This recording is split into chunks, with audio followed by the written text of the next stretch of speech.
Friends, നമ്മൾ ഇന്ന് Konni echo ടൂറിസത്തിൻ്റെ ഭാഗമായ ആനക്കൂട്ടിലേക്കാണ് പോകുന്നത്. കയറി ചെല്ലുമ്പോൾ തന്നെ അതിവിശാലമായ കാർ പാർക്കിംഗ് കാണാം. നമ്മളവിടെ കാറൊക്കെ പാർക്ക് ചെയ്തിട്ട് നേരെ ഇറങ്ങി ടിക്കറ്റ് കൗണ്ടറിലേക്ക് നടന്നു. അപ്പോഴവിടെ വിവിധ ബോർഡുകൾ വെച്ചിരിക്കുന്നതായിട്ട് കണ്ടു. കോന്നി എക്കോ ടൂറിസത്തിൻ്റെ വിവിധ ആക്ടിവിറ്റീസും ആ ബോർഡിലുണ്ടായിരുന്നു. അടവി, കുട്ടവഞ്ചി സവാരി, ടൂർ പാക്കേജുകൾ എന്നിവയും ആ ബോർഡിൽ പ്രദർശിപ്പിച്ചിരുന്നു. അങ്ങനെ നമ്മൾ അകത്തേക്ക് കയറി ടിക്കറ്റ് കൗണ്ടറിലെത്തി ടിക്കറ്റൊക്കെ എടുത്തിട്ട് നേരെ ഉള്ളിലേക്ക് കടന്നു ചെന്നു. ഉള്ളിലേക്ക് കടക്കുമ്പോൾ നമുക്ക് ആനക്കൂട് കാണാനായിട്ട് സാധിക്കും. കമ്പകം എന്ന മരം കൊണ്ടാണ് ഇത് നിർമ്മിച്ചിരിക്കുന്നത്. 1942 ആനക്കൂട് ഇവിടെ സ്ഥാപിതമായത്. ഒരേ സമയം 6 ആനകളെ ഇതിൽ പരിശീലിപ്പിക്കാനായിട്ട് കഴിയും. ഈ കുട്ടി ആനകളൊക്കെ, കുഞ്ഞാനകളെയൊക്കെയാണ് അവിടെ ആദ്യമേ കൊണ്ട് പരിശീലിപ്പിക്കുന്നത്.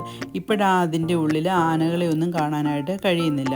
പിന്നെ അവിടെ വിവിധങ്ങളായ ബോർഡുകൾ, ഈ ആനയെ സംബന്ധിക്കുന്നതായിട്ടുള്ള കാര്യങ്ങളൊക്കെ എഴുതിയ വിവിധ ബോർഡുകൾ അവിടെ വെച്ചിരിക്കുന്നതായിട്ട് നമുക്ക് കാണാനായിട്ട് കഴിയും. പിന്നെ അവിടുന്ന് നേരെ അങ്ങോട്ട് നടന്ന് ചെല്ലുന്ന ഉടനെ കുട്ടികളുടെ ഒരു ഓപ്പൺ പാർക്ക് അവിടെ കാണാനായിട്ട് കഴിയും. അവർക്ക് എൻജോയ് ചെയ്യാൻ, വരുന്നവർക്ക് ഇരിക്കാൻ ഒക്കെയുള്ള ക്രമീകരണങ്ങൾ അവിടെ ചെയ്തിട്ടുണ്ട്. ഈ പാർക്കിൻ്റെ നേരെ മുന്നിലായിട്ട് നമുക്ക് എലിഫൻറ്റ് മ്യൂസിയം കാണാനായിട്ട് സാധിക്കും. അവിടെയും ആനകളുടെ പലതരത്തിലുള്ള രൂപങ്ങൾ വെച്ചിട്ടുണ്ട്. പിന്നെ നമ്മൾ ഈ പടികൾ കയറി ചെല്ലുമ്പോൾ നമ്മളെ വരവേൽക്കാനായിട്ട് ഒരു കുട്ടി ആനയുടെ ശില്പം വെച്ചിട്ടുണ്ട്. പിന്നെ അതിൻ്റെ അപ്പുറത്തൊക്കെ ആയിട്ട് ആനകളുടെ ശില്പങ്ങൾ പലതും വെച്ചിട്ടുണ്ട്. പിന്നീട് നമുക്ക് കാണാൻ കഴിയുന്നത് അവിടുത്തെ ഭിത്തികളിൽ മനോഹരമായിട്ട് പെയിൻറ്റിങ് ചെയ്ത് വെച്ചിരിക്കുന്നതാണ്. ആനകളുടെ പലതരത്തിലുള്ള പെയിൻറ്റിങ്ങുകൾ ചെയ്ത് വെച്ചിട്ടുണ്ട്.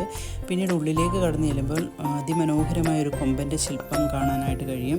പിന്നെ ഭിത്തികളിലെല്ലാം പല രാജ്യങ്ങളിലുള്ള ആനകളുടെ ഫോട്ടോകളും അതിൻ്റെ വിശദീകരണങ്ങളും ഒക്കെ വെച്ചിട്ടുണ്ട്. പിന്നീട് നമുക്ക് ഈ ആന കെണിയിൽ വീഴുന്നതും അതിനെ എടുക്കുന്നതുമായിട്ടുള്ള ശില്പം വെച്ചിട്ടുണ്ട്. പിന്നെ ഈ ആനയ്ക്ക് ഉപയോഗിക്കുന്നതായിട്ട് സാധനങ്ങളുടെ കുറേ സാധനങ്ങളും അതിൻ്റെ പേരുകളും വെച്ചിട്ടുണ്ട്. പിന്നെ ആനയുടെ അസ്ഥികൂടം നമുക്ക് കാണാനായിട്ട് കഴിയും.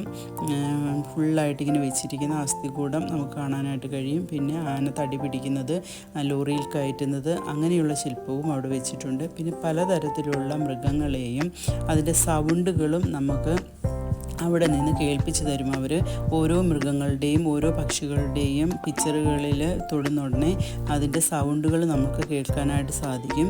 പിന്നീട് കുറേ തുളസി, അങ്ങനെ കുറേ ചെടികൾ വെളിയിലായിട്ട് കാണാനായിട്ട് സാധിക്കും. പിന്നെ ആർട്ട് ഗാലറിയാണ്.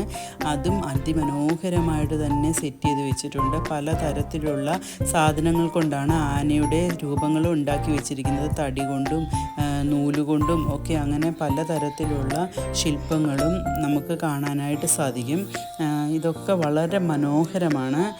ഇതൊക്കെ കണ്ട് നമ്മൾ വെളിയിലേക്ക് ഇറങ്ങി മുകളിലോട്ട് പോകുന്ന ഉടനെ അവിടെ നമ്മുടെ ആനകൾ നിൽക്കുന്നതായിട്ട് കാണാം. ഇവ എന്ന് പറയുന്ന ആനയാണ്. ഇത് പ്രിയദർശിനിയാണ്. മനോഹരമായിട്ട് നമ്മളെ സ്വാഗതം ചെയ്യാനായിട്ട് തലയാട്ടിക്കൊണ്ട് നിൽക്കുന്നുണ്ട്. ഇത് മീന എന്ന് പറയുന്ന ആനയാണ്.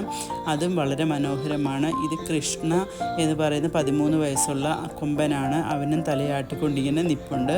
പിന്നെ അശോക മരം, അങ്ങനെ പലതരത്തിലുള്ള മരങ്ങൾ അവിടെയുണ്ട്. പിന്നീട് ഞങ്ങൾ താഴോട്ട് ഇറങ്ങിയപ്പോഴും ഒരു ഊഞ്ഞാൽ കിടക്കുന്നു. അതിലൊക്കെ ആടി എല്ലാവരും എൻജോയ് ചെയ്ത് അടിച്ചു പൊളിച്ചാണ് അവിടെ നിന്ന് ഞങ്ങൾ മടങ്ങിയത്. അങ്ങനെ ഞങ്ങളും കുഞ്ഞുങ്ങളും ഒക്കെ ഊഞ്ഞാലൊക്കെ ആടി മനോഹരമായിട്ട് അവിടെ നിന്ന് ഇറങ്ങി വന്നു. ഇറങ്ങിയിട്ട് അവിടെ ഒരു സ്റ്റാളുണ്ടായിരുന്നു. അതിൽ കുറേ തേനുകളും പിന്നെ കുന്തിരിക്കം, പിന്നെ സാമ്പ്രാണി, അങ്ങനെ കുറേ സാധനങ്ങളുണ്ടായിരുന്നു. അതൊക്കെ വാങ്ങിയതിന് ശേഷം ഞങ്ങൾ അവിടെ നിന്ന് മടങ്ങി. അടിപൊളി ഒരു ട്രിപ്പായിരുന്നു.